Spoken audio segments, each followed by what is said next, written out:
everyone, today I'm going to show you how to experiment with watercolors.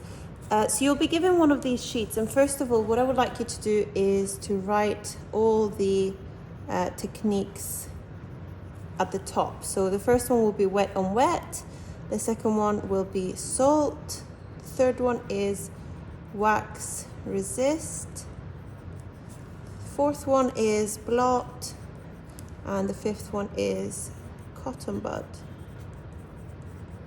Okay, so I would like you to set up your stations like this. The water pot should be on some tissue where you'll be easily drying your brush without dripping water on the desk, and your watercolor should be open, and the lid can be used as a color mixing palette, which should be next to the palette. If you're right-handed, this should be on the right-hand side, whereas if you're left-handed, of course the equipment should be on your left side. So I'm going to start with the wet on wet technique, and I'm going to wet my brush and add water here, and then I'm going to pick up one of the colors that I've decided to use. Remember, we're only using analogous colors, so I've gone for the purpley pink color scheme. So I'm mixing my color in my palette, and I'm adding a wash of water on here. You'll then pick up your color and start to add your color on the paper. This is called wet on wet because you're painting with wet paint onto already a wet surface. Now, if you would like to, you could take one of the other colors that you will be using and just add that to the same little section, and what you will see is that the colors start to blend together nicely. Now, if you think that your color isn't vibrant enough, please just pick up some more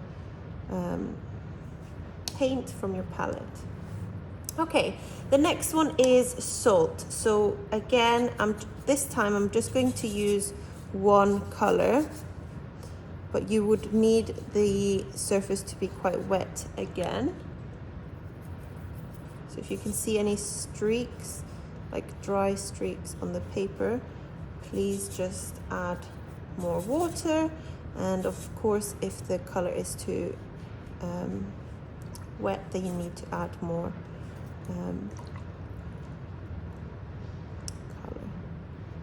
Okay, so I'm just adding some water onto that to make it wet, and then your teacher will come around and give you some salt, and what I'm going to do is just sprinkle that onto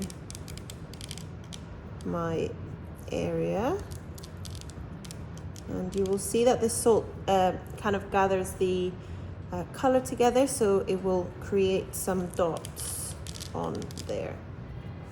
Okay, you don't want to move the salt, you just let it dry, and then next lesson or in a few minutes, once you have finished, if it's dry, you can remove the salt. But it's really important that the paint has dried before you remove the salt. Now for the next box, I'm going to do the wax resist, which means using oil pastels to basically create shapes or patterns that will mean that the watercolor will not stay on that. So I'm going to use one of my other colors.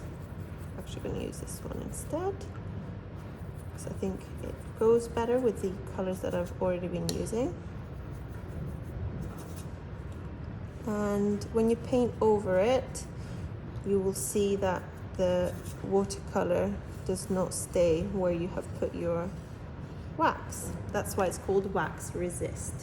This could be used for highlights on your paintings if you want an area to stay really white. Okay, for the next one, again, I'll be doing something similar to what I've been doing already. with the surface color.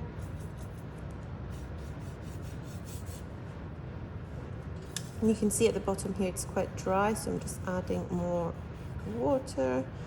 And what this technique is, you will need some tissue, and what you will be doing is just using the tissue and blotting the color. Okay, don't do too much because we want to still be able to see the color in the background, but that could be used if you've made a mistake and you want to remove a color, or if you go outside of your outline and you would like to remove the color, you can use the blotting technique, because the watercolors are quite forgiving that way, in the sense that you can remove them from the paper, but you're just blotting, you're not rubbing. It's really important that you just blot. That technique could also be used for other things like clouds or flowers. And finally, you will need a cotton bud, and I'm just going to dip this into my colors that I've already mixed, and I'm going to create marks. Now I can see that my colors are a little bit too watery, so I'm just adding some color, and I'm picking that up and dotting it on the paper. This can be used to create mark making techniques on your painting.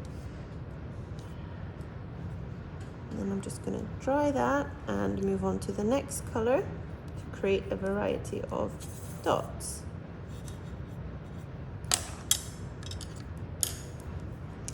It's important to know that with your watercolors you shouldn't leave the brush in the pot for too long, as the bristles will start to bend. There we go, and you would continue to do that until you have a fuller box. Good luck, everyone!